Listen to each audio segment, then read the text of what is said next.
पहले इस वीडियो को पॉज करके आप इस क्वेश्चन को एक बार पढ़ लीजिए। जब नीट एआई पीएमटी नाम से हुआ करता था तो मेंस में 2010 में क्वेश्चन आया था। बड़ा ही आसान सा क्वेश्चन दे दिया था उन्होंने इलेक्ट्रोस्टैटिक्स का, और एक कंडक्टर दिया था जिसका रेडियस उन्होंने कहा था आर है, और उसके सेंटर से 3r/2 मतलब आउटसाइड पॉइंट पे उन्होंने एक पॉइंट दिया था जहाँ पे इलेक्ट्रिक फील्ड बोला था उन्होंने ई है, और पूछा था इससे सेंटर से r/2 डिस्टेंस पे कितना इलेक्ट्रिक फील्ड होगा।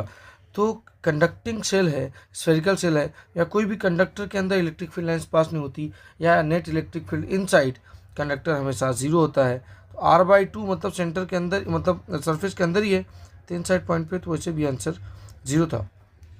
तो कुछ सॉल्व नहीं करना था, आपका आंसर डायरेक्टली 0 हो गया। इतना आसान क्वेश्चन उस साल पूछा गया था आपसे। लेकिन अगर हम यहाँ पे देखें तो कंडक्टर की वजह से हम जानते हैं इलेक्ट्रिक फील्ड आउटसाइड है ना, कंडक्टिंग सेल स्फेरिकल सेल की वजह से इलेक्ट्रिक फील्ड आउटसाइड होता है KQ divided by r²। r क्या है? सेंटर से डिस्टेंस। सरफेस पे जब हम लेते हैं ई एट द सरफेस तो हम बात करते हैं KQ डिवाइड बाय r², और इन साइड के लिए हम बात करते हैं तो यहाँ पे 0। ये बात हमें पता होनी चाहिए। और ग्राफ जब हम इलेक्ट्रिक फील्ड वर्सेज r के बीच में हम बनाते हैं तो ग्राफ कुछ ऐसे बनता है। सरफेस तक तो कुछ भी नहीं होगा, इनसाइड तो 0 होगा इलेक्ट्रिक फील्ड।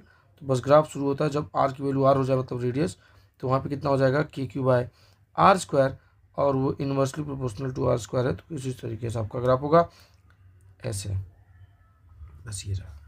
तो ये आपका ग्राफ है। तो इस तरीके से आपको प्रूव करना। हाँ, अगर ये नॉन कंडक्टिंग या यूनिफॉर्मली चार्ज स्फीयर होता तो डेफिनेटली इनसाइड पे होता, फिर इनसाइड वाला हम फॉर्मूला लगाते।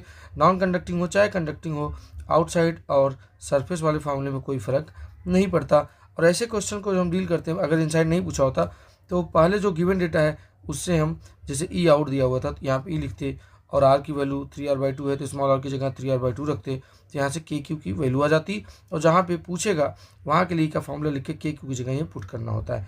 गिवन डेटा के अकॉर्डिंग हमें आंसर्स में, ऑप्शन में वही आंसर हमें मिलेगा। Thank you for watching. Video को लाइक करें, विज्ञान कौशल चैनल को सब्सक्राइब